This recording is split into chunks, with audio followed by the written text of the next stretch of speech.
menimbulkan noduler atau ulkus yang mengenai tulang rawan dan septum yang dapat mengakibatkan perforasi.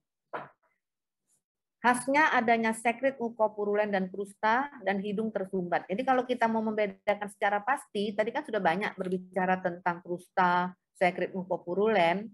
Tentunya diagnosa pasti ditegakkan dengan menemukan adanya kuman BTA pada pemeriksaan sekret hidung, kemudian adanya sel Datia Langhans dan limfositosis. Jadi tidak bisa, walaupun nanti dokter yang sudah berpengalaman tentunya klinis yang ngerti, tetapi diagnosa tegak itu harus dengan pemeriksaan histopatologi, karena kalau dia suatu tuberkulosa, kita terapi biasa saja tanpa pemberian terapi tuberkulosa, maka pasiennya tentunya tidak akan sembuh. Apalagi ini ya, rinitis sifilis ini sudah tidak pernah lagi, saya sudah 30 tahun lebih ya, 89 saya jadi dokter THT, saya belum pernah ketemu satu. Tapi masih ada di buku, ya. Jadi asal tahu saja bahwa etiologinya Treponema pallidum, yang kemudian mengenai septum mengakibatkan perforasi septum, biasanya saddle nose, ya. Terapinya tentunya penegakan diagnosa, kemudian pemberian antibiotik, yang dalam hal ini adalah penisilin dan golongannya, obat cuci hidung dan krusta dibersihkan secara rutin. Nah, rinoskleroma, jadi adanya infeksi granulomatus kronik pada hidung disebabkan Klebsiella rhinoskleromatis, di mana terdiri dari 3 tahap penyakit, satu yang kataral, granulomatus, dan sklerotik. Ya, ini juga saya nggak pernah ketemu lagi ya. Diagnosanya klinik bakteriolog histopatologi. Jadi yang pernah keluar di UGD itu pada rhinoskleroma khas keluar adanya sel-sel mikulik, itu aja yang pernah saya lihat di soal-soal UGD. Ya. Jadi kita bicarakan nih yang masih kadang-kadang soal keluar. Terapi antibiotik jangka panjang dan tindakan bedah untuk obstruksi pernapasan. Jadi kalau barangnya penuh kayak gitu tentunya untuk menghilangkan obstruksi, jadi kita angkat jaringan-jaringan granulomatusnya. Nah ini miasis hidung. Jadi investasi ya, investasi bank ya. Jadi ini yang investasinya larva lalat dalam rongga hidung, biasanya Chrysomia beziana. Hidung dan mukosa bengkak dan merah, meluas ke dahi dan bibir, terjadi obstruksi hidung, ya. Kadang-kadang epistasis, nih lihat ya bentukan daripada ulat-ulat ya, miasisnya. Ada nekrotik, ulcerasi membran, dan perforasi septum, sekret purulen dan berbau busuk, dapat menyebabkan obstruksi ductus nasolacrimalis dan perforasi palatum. Terapinya dengan masuk rumah sakit, ya ini antibiotik spektrum luas, kemudian kita berikan kloroform dan minyak terpentin 1:4 diteteskan ke hidung, biasanya miasisnya ini akan keluar. Jadi pernah kita dapatkan di bagian THT sampai keluar 100 miasis. Ya, kita kumpulkan. Yang kadang-kadang kalau sudah masuk sinus tentunya perlu pembedahan. Sekarang kalau sinus ya, sebenarnya tadi sudah saya jelaskan bahwa infeksi sinus, jadi kita kenal tadi ya beberapa 4 sinus, di mana sinusitis itu merupakan peradangan pada sebagian atau seluruh mukosa sinus paranasal. Jadi ini kalau yang sebelah kanan itu adalah sinus yang normal, ya kita lihat, jadi saluran baik, kemudian cairannya tidak terbentuk, tetapi kalau yang sebelah kiri kalau kamu sebelah kanan kali ya lihatnya. Sebelah kiri ya, tanpa adanya peradangan pada sinus ya. Kemudian adanya cairan-cairan kental, itu bisa di frontal, bisa di maksilah, tergantung dari mana daerah yang terinfeksi. Yang paling mudah, paling sering terbentuk infeksi adalah daerah sinus maksila, karena merupakan sinus yang besar, ya. Kemudian sinus maksila ini letaknya di bawah, kemudian di bawah dari muara meatus media, sehingga produk-produk atau sekret-sekret dari frontal, oid, semuanya kan numpuknya di meatus media, sehingga bisa menghambat drainase daripada sinus maksila. Dari tadi sudah ini. Nah, etiologinya biasanya karena rinitis akut yang meluas ke dalam sinus melalui ostium. Jadi istilah saya tuh pilek yang terlantar ya. Jadi pilek-pilek karena kita tahu pada rinitis simplex biasanya kita self limiting disease ya, kemudian dengan istirahat, dengan makan yang cukup, dengan biasanya sembuh. Tapi jangan lupa kalau tidak sembuh, jadi mungkin saja terjadi tumpukan daripada sekret di meatus media sehingga yang akan meluas ke dalam sinus melalui ostium. Kedua, obstruksi. Jadi apa saja yang menyebabkan sumbatan pada ostium, yang menyebabkan gangguan drainase, misalnya orang dengan septum deviasi berat, konka hipertrofi, rinitis alergi, polip nasi, dan tumor, itu semuanya dapat mengganggu drainase, akibatnya akan terjadi sinusitis. Kemudian infeksi dari organ sekitar, misalnya dari adenoid, tonsil, dan infeksi gigi. Jadi infeksi gigi itu paling sering mengenai sinus maksilaris karena batas dari dasar daripada sinus maksila ke gigi itu 1 mili. Sehingga apabila terjadi pada infeksi daripada gigi, ya yang sering terjadi adalah molar 2, M1, M2, itu akan masuk ke sinus secara per continuitatem. Keadaan lingkungan, seperti lingkungan berpolusi, udara dingin dan kering, dan kebiasaan merokok. Nah, kita lihat apabila ada variasi anatomi ataupun infeksi virus yang dapat menimbulkan kerusakan kompleks osteomeatal. Tahu tadi ya di meatus media batasnya kompleks osteomeatal itu dibentuk oleh meatus media, konka media. Nah, apabila terjadi gangguan drainase, jadi kerusakan dari mukosilier ya, akibat infeksi tadi, terjadi gangguan drainase dan ventilasi, inflamasi irreversibel, jadi sinusitis kronik. Ya, kalau masih bisa diatasi, biasanya drainase baik, ventilasi kembali baik, tidak terjadi sinusitis kronik. Mungkin akut, langsung datang, diobatin, insya Allah nggak jadi kronik. Tapi kalau diterlantarkan, tentunya akan jadi kronik. Sehingga terjadi PO2 dan penurunan dari oksigen, ya tentunya kalau dia vakum di dalam kafum sinus, terjadi retensi lendir, maka berkembang biaklah bakteri anaerob, akan memproduksi toksin, terjadilah sinusitis. Jadi mudah ya, satu kertas saja nanti kamu gambar, kemudian kamu gambar di mana meatus medianya, kemudian kalau itu tertutup, apa yang terjadi.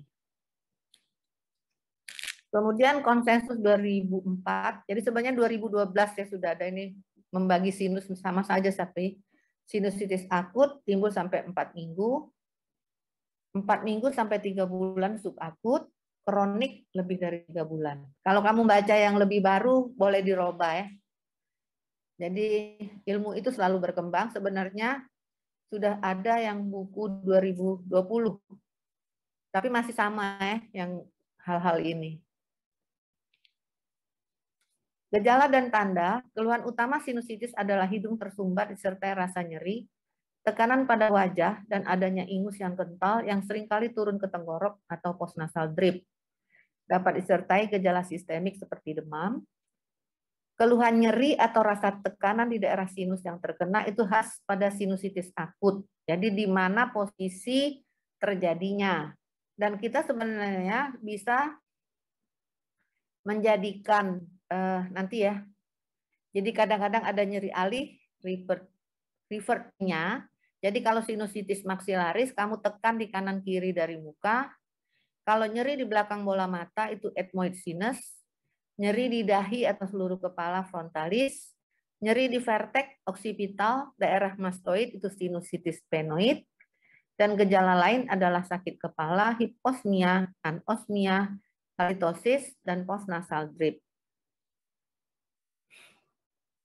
Nah ini ya yang saya bilang tanda khas. Jadi ini tanda patognomonis, adanya pus pada meatus media, pada sinusitis maksilaris, ethmoid anterior, dan frontal. Jadi pada grup anterior. Jadi kalau kita lihat dengan rinoskopi anterior saja, ada tumpukan pus di meatus media, itu di CT scan maupun di foto itu pasti sinusitis. Dan pada meatus superior biasanya ada pes, kita bisa melihatnya dengan rinoskopia posterior. Pada sinusitis akut, mukosanya idem dan hiperemis. Ya, ini lihat ya, ada pus. Kalau sudah ada pusnya nggak usah pusing-pusing lagi, ini pasti sinusitis ya. Kita lihat itu ada pusnya yang spesifik, jadi ini meatus media, ada seperti ini, sudah nggak mungkin salah lagi, ini pasti sinusitis. Dan sinusitis yang mana nggak tahu, bisa saja yang pasti maksila pasti kena, etmoid, ya kadang-kadang frontal. Kita lihat lagi itu dengan foto Waters ataupun dengan CT scan sinus paranasal, baru kita mengetahui kira-kira. Tapi kalau maksila pasti kena ini. Ya, jadi kalau meatus media pes, maksilanya pasti kena.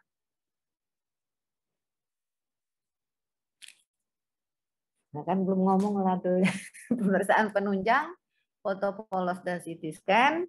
Jadi foto polos, posisi Waters, PA dan lateral untuk menilai sinus-sinus besar dan adanya perselubungan batas udara cairan atau airway level atau penebalan mukosa. Jadi yang paling, kalau kita mau melakukan operasi, biasanya kita akan melakukan CT scan.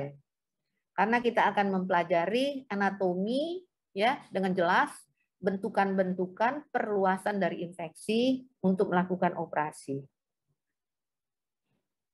Nah ya, ini kelihatan kan, ini sinus maksila, ini sinus maksila yang kanan, ini yang kiri.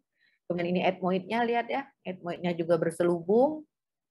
Ini foto biasa ya, foto plain, foto Waters yang tidak sempurna lagi, ini posisinya kurang buka mulut ini. Ya, tapi ini kelihatan, ini ada beda ya kanan kiri. Nah, ini adalah sinusitis. Ini lagi contoh-contoh dari posisi Waters, ya. Ini sinus yang kiri, frontalnya cantik, etmoidnya sedikit berselubung. Yang ini frontalnya oke, ya.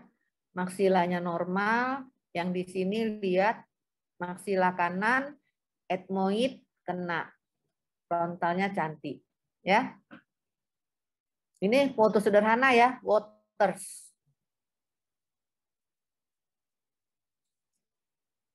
Nah, diagnosa kalau sekarang ini kan sudah kaya kita ya. Jadi gold standarnya adalah CT scan sinus, di mana dengan CT scan ini mampu menilai anatomi, adanya penyakit dan kelainan pada sinus, ya. Jadi ini kan gambarannya lebih clear, ya. Kita lihat ini, ya jelas di sini kena, ini etmoidnya kena, ya. Ini sebagian etmoidnya kena, sedangkan maksilanya enggak, ya. Nah, yang ini juga sinus, ya hanya maksila doang, ya. Ini kelihatan bahwa konkanya hipertrofi, ya. Dengan adanya ini gold standar daripada sinusitis ini memang CT scan, tetapi untuk dokter layanan primer, kalau kamu sudah ngelihat ada pus di meatus media, lagi kuliah, tidak bisa. Lagi kuliah. Ya oke, nanti. Jadi kalau di dokter-dokter di layanan primer, kamu punya lampu kepala, punya spekulum hidung, lihat pus di meatus medius, itu sudah suatu sinusitis, bisa kamu terapi. Kalau nggak sembuh, baru kirim. Jadi kami biasanya melakukan CT scan kalau kami butuhkan operasi. Tapi kalau nggak butuh operasi dan pasiennya belum yes untuk operasi, biasanya tidak kita lakukan CT scan. Tujuan terapi adalah mempercepat penyembuhan, mencegah komplikasi, dan mencegah perubahan menjadi kronik. Prinsip terapi tentunya kalau ada parit yang tersumbat ya, kalau ada banjir, kalau banjir tuh harus kita memperbaiki drainase. Sama saja di hidung ini terjadi sumbatan, sehingga kita harus membuka kompleks osteometal, sehingga drainase dan ventilasi sinus-sinus menjadi lancar. Kemudian diberi antibiotik dan dekongestan untuk sinusitis akut atau bakterial. Antibiotik yang dipilih adalah golongan penisilin dan amoksisilin atau amoksisilin clavulanat bila diperkirakan kuman telah resisten atau kuman dianggap telah memproduksi beta-laktam atau cephalosporin generasi kedua. Jadi kita itu dalam pemberian antibiotik anamnesa dulu, ya. Kalau baru pertama, baru umur 9 tahun sinusitis, langsung ditembak sama golongan antibiotik lini ketiga. Nah, itu sering terjadi di hal-hal yang dapat menimbulkan resistensi antibiotik. Sebenarnya kalau pasiennya baru, belum pernah, ya kasih dulu lah golongan amoxicillin atau amoxicillin clofulanat. Jadi lini 1, kalau enggak sembuh baru kita naik ke lini 2. Jangan langsung pakai di dokter-dokter layanan primer, saya lihat langsung Cefspan. Ya, seluruh penderita yang sakit diberi Cefixim. Nah, itulah yang dapat menimbulkan terjadinya resistensi dari antibiotik di negeri kita. Antibiotik diberikan selama 10-14 hari meskipun gejala telah hilang, karena kan tadi sudah kita pelajari bahwa sel-selnya kan banyak tadi, sinus itu berkelok-kelok, berliku-liku, maka kita harapkan kuman itu sembuh sempurna itu selama 10-14 hari. Kalau udah nggak sembuh berarti jatuh pada sinusitis kronik, kita kultur, diberikan antibiotik yang sesuai dengan kuman, gram negatif dan anaerob biasanya yang sudah masuk.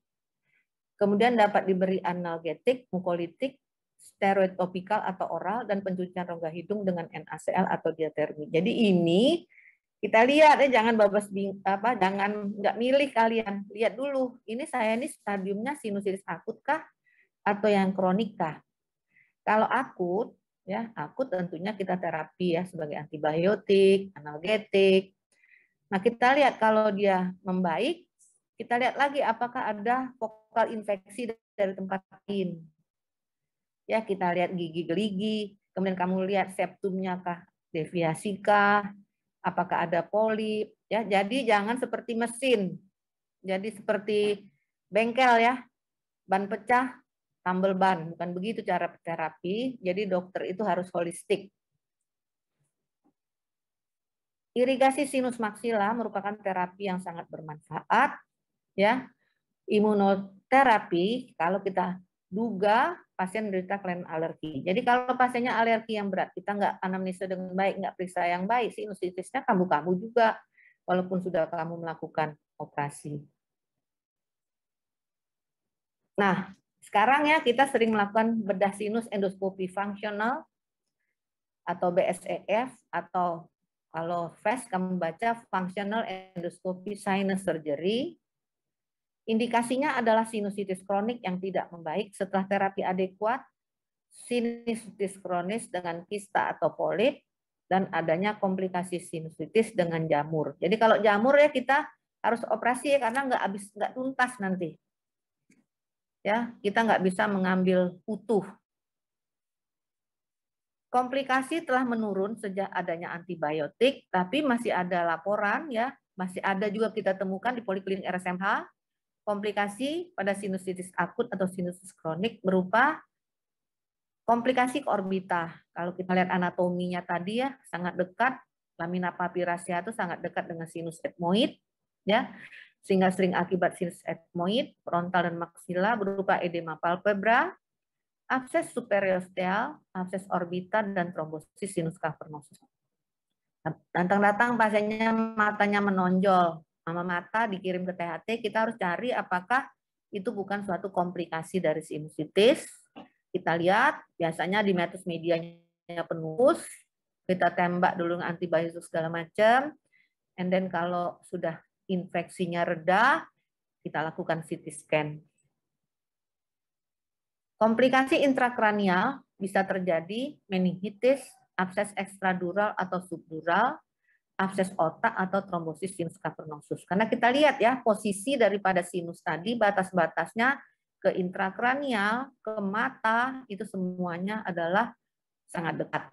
Ya, sehingga hati-hati jangan melalaikan. Komplikasi akibat sinusitis kronik terjadi osteomielitis atau abses superiosteal yang sering pada anak, kelainan paru jadi turun ke bawah ya, seperti bronkitis kronik dan bronkiektasis, kelainan sinus paranasal, yang disertai kelainan paru disebut sinobronkitis. Jadi kalau kita lihat ya, biasanya pada anak yang sering-sering batuk-batuk terus. Nah, kalau anak itu batuk terus dok, kita lihat ya apakah ada problem di sinus paranasal yang kadang-kadang terlewati. Jadi sebagai dokter di layanan primer, jangan kalau anak-anak datang batuk-batuk tuh cuek aja ya. Perhatikan organ-organ sekitar yang dapat menimbulkan suatu keadaan yang menimbulkan terjadinya sinobronkitis. Nah, capek juga ya. Jam berapa, Dek? Sampai jam berapa? Sampai jam berapa? 9. Sekarang sampai jam 9 ya, betul ya? Sekarang infeksi tenggorok ya. Nah, lihat ya, mulut kamu buka aja mulut kamu, kelihatan nanti ada gusi, ada gigi. Yang paling sering kita lihat di sini adalah ya, ini adalah pilar yang anterior, ini uvula, kemudian ini pilar yang posterior, ya, pilar posterior di sini adalah tonsil palatina, kemudian dinding faring, ya, orofaring yang kelihatan. Kalau nasofaring itu tentunya di balik ini. Kalau hipofaring itu di bawah, ya. Kita lihat. Nah ya, kita lihat ini epiglotis, ya. Ke bawahnya kita dapat laringnya. Jadi ini epiglotis, itu yang penting saja yang saya ngomongnya. Jadi tadi mulai nasofaring, orofaring, laringofaring. Ya, ini yang penting. Nah, yang PR kita adalah membicarakan faringitis akut, kronik, dan spesifik. Sama ya tadi ya, kalau yang akut ini semuanya grup-grup rhinovirus, viral infection, gejalanya demam. Jadi biasanya kalau kena pilek, kadang-kadang faringnya kena juga. Penyebabnya juga rhinovirus, demam, rhinore, mual, nyeri tenggorok, sulit menelan. Terapinya istirahat dan minum cukup, kumur air hangat, analgesik. Ini ada yang menulis antivirus ya. Kalau saya enggak, saya kasih sih. Nah, di buku yang nulis gini. Istirahat aja, minum air hangat, kasih analgetik. Jangan cepat-cepat kasih antibiotik. Ya, lihat dulu. Biasanya cepat kembali dengan istirahat yang baik.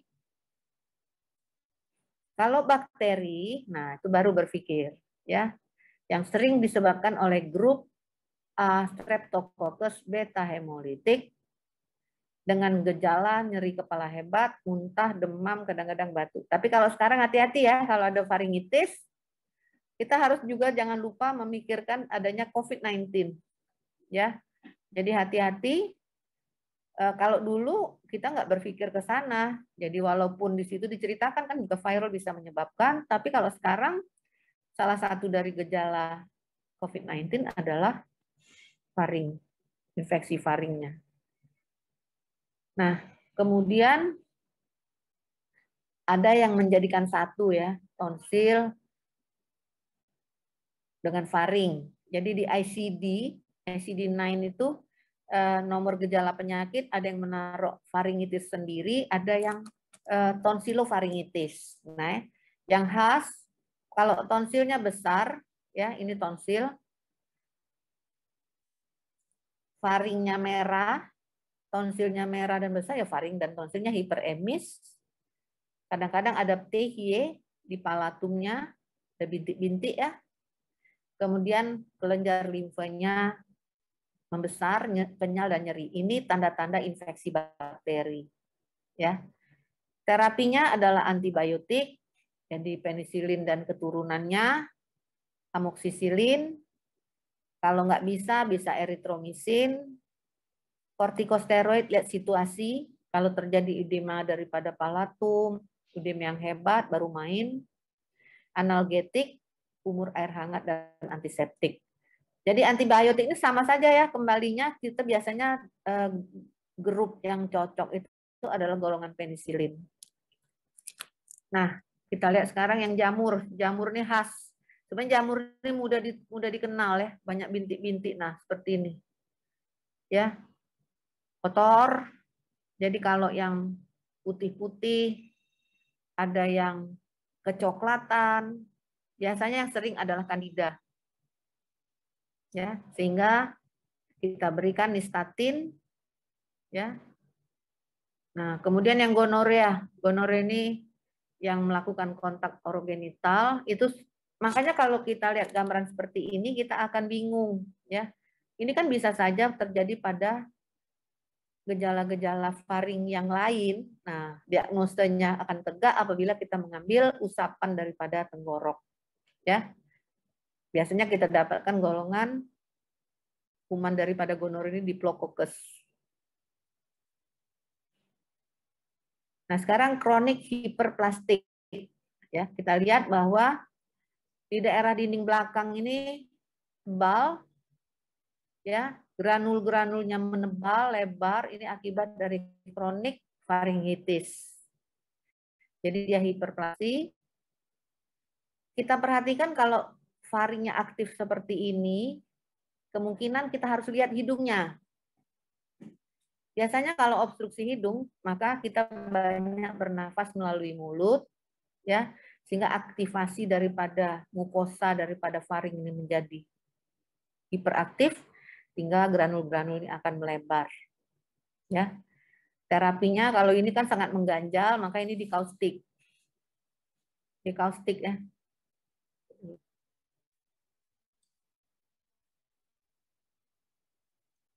Dikaustik, ya. Kemudian obat kumur. Nah, sudah saya ngomongin ya penyakit di hidung tadi. Kapal aku nih soalnya. Faringitis kronik atrofi itu licin malah. Tenggoroknya kering, tebal, mulut berbau. Mukosa faring ditutupi lendir kental, tampak mukosanya kering. Biasanya berhubungan juga dengan rinitis atrofi, obat kumur dan oral hygiene. Nah, kalau TB, kalau sudah pernah lihat satu kali seumur hidup tidak lupa. Biasanya ada ulcerasi, ya. Lihat ya, bisa ulcerasinya di sini, jadi uvulanya jadi nggak normal. Kadang-kadang di dinding belakang itu ada ulcer dan warnanya ada kehijauan ini. Ya, ini harus didiagnosa. Kalau sudah sekali lihat, seumur hidup nggak akan lupa karena dia sangat spesifik. Ya, biasanya KU-nya buruk karena anoreksia dan odinofagia. Kemudian kita ronsen torak, biasanya paru, TB. Nah, pengobatannya adalah dengan, nanti dokter Zen masuk ya, terapi TB paru. Nah, sekarang tonsilitis, kita lihat ini tonsil ya. Tonsil ini tonsil, letaknya di fossa tonsillaris.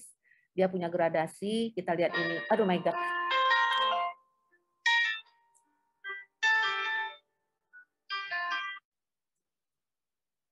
Lagi kuliah, sorry ya. Lagi kuliah aku. Lagi yuk kuliah. Ada apa? Ya. Kaget. Jadi ini ya, lihat tonsil. Kalau ini kita ngukur tonsil, ini kan uvula. Nah, ini plika yang anterior, belakang posterior. Kalau di OT1, permukaan dari tonsil ini masih di kedua pilar. Kalau dia T2, dia keluar dari pilar yang posterior. Ini T3 keluar dari kedua pilar, anterior dan posterior. Kalau dia kissing tonsil, itu namanya T4. Jadi jumlahnya sepasang, adanya massa oval, ya. Biasanya tonsilitis itu ditandai dengan gangguan obstruksi nafas saat tidur dan bangun. Dan lokasi daripada tonsil ini menimbulkan harus kita perhatikan masalah-masalah di tuba, eustachius, dan telinga tengah dan sinus ya.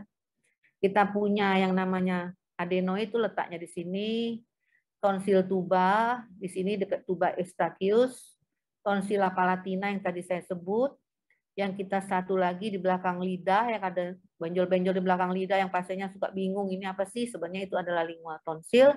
Semua ini termasuk dalam grup Waldeyer ring. Ya, Satu, kelenjar limf di dalam mulut. Nah, itu ya, cincin Waldeyer ya. Keluar soal itu soalnya kulihat pernah keluar soal. Termasuk cincin Waldeyer adalah ya. Kemudian tonsilitis itu bisa akut, bisa tonsilitis viral atau bakteri, membranosa, tonsilitis difteri, septik, angina Flood-Vincent, penyakit kelainan darah, angina agranulositosis, macam ini baca sendiri, ya. Nah, itu sudah saya ngomong tadi ya, grade 1, grade 2. Nah, ini kalau yang T0 kita sudah diambil tonsilnya, ini T1, T2, T3, T4.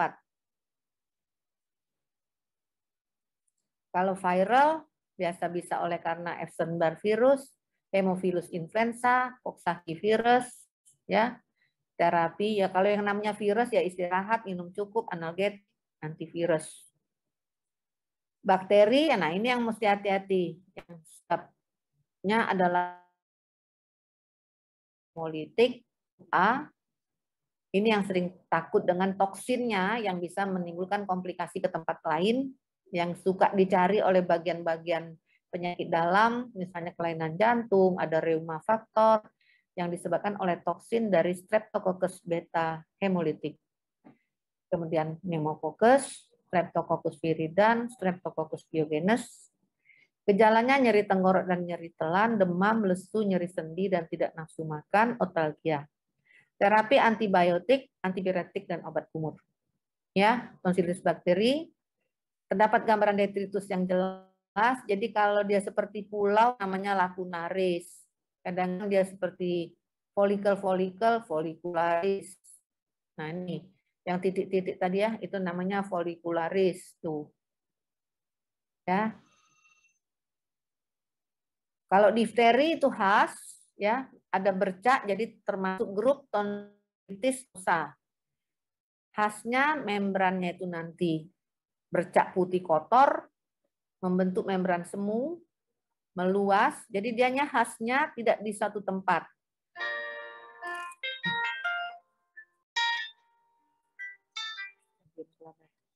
Lagi kuliah ya. Gejala akibat eksosin, ini sudah tadi ya, kerusakan jaringan tubuh, ke jantung, miokarditis sampai dekomkordis, saraf kranial, kelumpuhan otot palatum dan otot pernafasan, ke ginjal terjadi albuminuri. Diagnosa ya pada Corynebacterium ini yang seperti saya sebutkan tadi, jadi beslah ini atau membran ini tidak terbatas di tonsilnya. Jadi kalau kita lihat ada putih-putih di sini, uvulanya kena, dinding sini kena, sini-sini. Kadang-kadang hanya di sini, tapi ada di sini saja. Pokoknya kalau dia meluas dari sini, kita harus curiga dan warnanya keabu-abuan, kotor. Kalau kita lepaskan mudah berdarah, itu adalah grup Corynebacterium diphtheria. Terapinya kembali lagi tadi anti-difteri serum 20.000 sampai 100, antibiotik penisilin dan keturunannya atau eritromisin. Di sini penting kortikosteroid untuk mencegah terjadinya udim laring. Jadi komplikasinya bisa terjadi sumbatan jalan nafas ya. Jadi kalau beslah ini turun ke bawah sehingga kita khawatirkan terjadi udim laring. Makanya di sini kita pakai kortikosteroid. Komplikasi jauhnya ke miokarditis, dekomkordis, kelumpuhan otot palatum mole, otot mata, otot faring, otot taring, dan kesulitan menelan suara parau. Kemudian dengan adanya tonsilitis, kita juga harus hati-hati ya. Pada beberapa penyakit kelainan darah seperti leukemia, tonsilnya itu bengkak, ditutupi membran semu, tidak hiperemis, dan nyeri hebat di tenggorok. Nah nanti pertanyaannya, dok, gimana tahu ini leukemia atau bukan? Ya kamu lihat kalau bengkak, demam sudah ya, kita tentunya akan ditunjang oleh pemeriksaan yang lain. Tidak bisa dengan melihat satu bentuk aja sudah dapat diagnosa. Jadi kita itu harus juga berpikir, maksudnya gitu, bahwa dengan adanya tonsilitis itu bisa saja ini ada hubungannya dengan leukemia, angina agranulositosis, ya, di mana katanya kelihatan ada ulkus di mukosa mulut dan faring. Nah, ulkus itu bisa juga kan dari TB. Makanya kita harus pelajari dengan baik. Ya. Kemudian adanya infeksi mononukleosis, di mana tonsilofaringitis ada ulcera membranosa bilateral. Jadi ada ulcer, ada membran. Nah, semua ini tentunya baru dapat kita diagnosanya tegak kalau kita memeriksa histopatologi. Kronik tonsilitis adalah peradangan kronis jaringan tonsil, serangan berulang, tonsilis akut yang tidak mengalami penyembuhan dengan sempurna, tonsilnya bisa atrofi, hipertrofi dulu besar, kemudian karena terbentuknya jaringan ikat, dia mengecil pula akhirnya. Karena peradangan kronik pada parenkim. Kripta tonsil terisi detritus karena peradangan kronis dan elemen di dalamnya.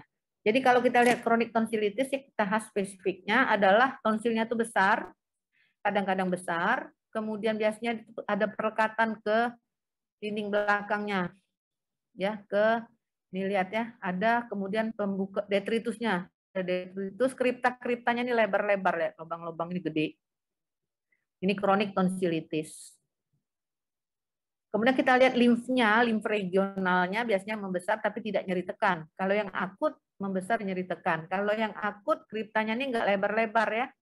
Permukaan tonsil ini enggak lebar-lebar, sini udim aja besar, itu yang akut. Kalau kronik ini lubangnya makin gede. Kenapa begede? Karena ini adalah pelebaran kripta. Kripta itu apa sih? Kripta adalah muara dari folikel-folikel dari limfoid. Jadi tonsil adalah kelenjar-kelenjar limfoid yang bermuara pada kripta.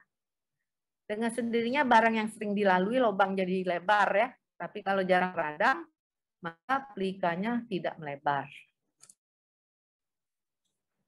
Jadi kapan kita melakukan operasi tonsil? Satu, adanya obstruksi. Misalnya tonsil dengan obstruksi. Kalau terjadi gangguan bernafas saat tidur pada obstructive sleep apnea syndrome, upper airway resistance syndrome, obstructive hypoventilation syndrome, gagal tumbuh, cor pulmonale, abnormalitas menelan, abnormalitas berbicara, abnormalitas orofasial, dan gangguan limfoproliferatif. Itu tanda-tanda obstruksi. Kalau infeksi, tonsil yang sudah kronik terus, ada yang menulis misalnya 4-5 kali per tahun. Tonsil dengan adanya nafas, penyakit jantung katup. Jadi kalau kelainan tempat lain dari jantung katup, biasanya mereka minta ambil tonsilnya dulu. Tonsilitis persisten dengan sore throat persisten, jadi sakitnya tidak hilang-hilang. Nodus cervikal yang nyeri dan mulutnya bau. Jadi tonsilolitiasis adalah status karier streptokokel yang tidak responsif terapi medis, ya. Jadi itu menjadi vokal infeksi artinya dia. Kemudian pada abses peritonsil. Jadi kalau sudah pernah terjadi abses, biasanya itu akan berulang, makanya kita mengangkat tonsilnya nanti sesudah absesnya tenang. Neoplasma, kalau tersangka neoplasma baik benign maupun maligna. Nah, abses leher dalam di peritonsil, di retrofaring, parafaring, submandibula, dan ludovisi. Peritonsil itu di kutub atas tonsil, penyebab kuman aerob dan anaerob. Ini ya, khasnya biasanya uvulanya terdorong ke lateral, kontralateral, palatum molenya membengkak. Ini tonsilnya gede, biasanya terjadi trismus, pasiennya datang trismus. Ya, ini ya gambarannya. Gejalanya sudah tahulah ya. Pemeriksaannya palatum bolo bengkak sudah terdorong, sudah lihat di gambar tadi. Terapinya kalau infiltrasi, golongan antibiotik, kumur air hangat, kompres. Kalau sudah terbentuk abses, abses di mana saja ya. Mau di otak, mau di mana-mana, tentunya evakuasi abses ya. Insisi mengeluarkan nanah. Kemudian pasien dianjurkan untuk tonsilektomi. Komplikasinya abses pecah spontan, jadi darah, aspirasi paru, piemia, perjalanan infeksi ke tempat lain yang lebih dekat ke parafaring. Ke intrakranial ini jarang ya, tapi mungkin saja trombosinus cavernosus, meningitis, abses otak. Nah ini yang retrofaring ya, retrofaring ini letaknya lateral ini ya, retrofaring. Ini sering pada anak-anak yang di bawah 5 tahun karena ruang retrofaring ini masih banyak kelenjar limf. Jadi bisa oleh karena ISPA, trauma, misalnya oleh karena tulang, ataupun tindakan medis, misalnya adenoidektominya yang nggak rapi, ataupun dari TB, dari tuberkulosis vertebra cervicalis atas. Nah, nyeri dan sukar menelan, kita lihat aja di dinding belakang faring itu ada benjolan. Kalau kamu lihat dia mulus, kalau dia menonjol ke depan itu khas, dan biasanya sesak nafas stridor, perubahan suara. Diagnosa banding adenoiditis, tumor, aneurisma aorta. Terapinya antibiotik, fungsi. Jadi seperti yang saya katakan tadi, semua abses harus dievakuasi, fungsi dan insisi. Komplikasi ke parafaring. Jadi ini tadi retrofaring, ke kanan kiri ke parafaring, ke bawah ke mediastinitis, obstruksi jalan nafas sampai asfiksia. Bentar ya, ada telepon penting. Mana Naya? Waalaikumsalam. Nah.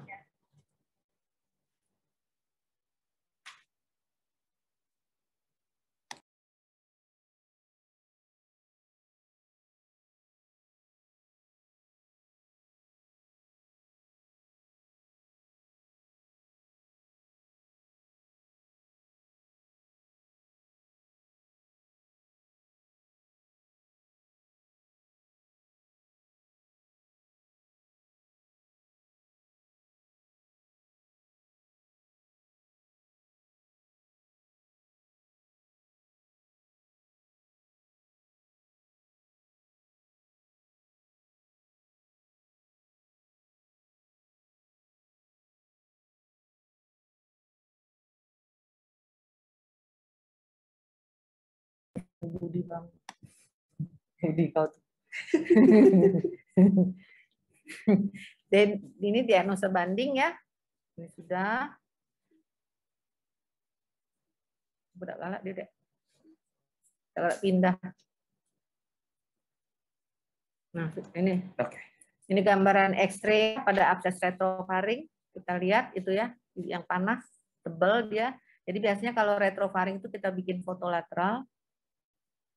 Parafaring penyebabnya infeksi, ya, misalnya tusukan jarum saat tonsil, ya ini di kanan kirinya. Jadi semua abses di parafaring, retrofaring, laryngofaring itu semuanya dalam grup infeksi leher dalam.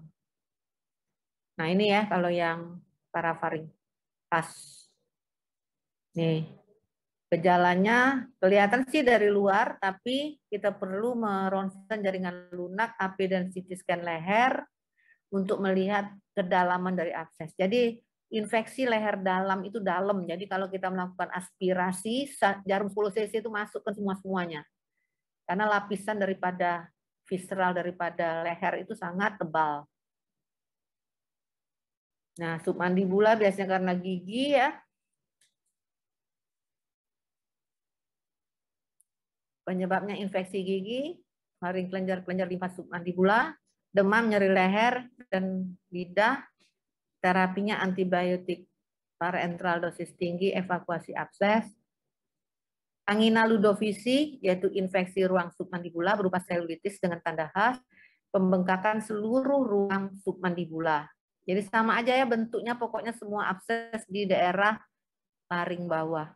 Ini bentuknya nih. Ya, pentingnya pada pseudoangina ludovisi ini, pseudoangina ludovisi itu ada fluktuasi, biasanya ada riwayat cabut gigi dan sebagainya. Biasanya kuman yang sering adalah aerob dan anaerob.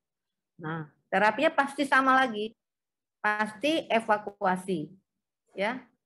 Nah, cuman ini hati-hati karena akan menimbulkan sumbatan jalan nafas, penjalaran ke ruang leher dalam lain dan mediastinum dan bisa sampai sepsis. Semoga bermanfaat. Habis belum? Jamnya sudah belum ya? Hah? Bener ya? Bohong ya? Jadi ketemu lagi minggu depan ya? Rabu depan. Kalau ada pertanyaan? Halo? Nggak ada pertanyaan?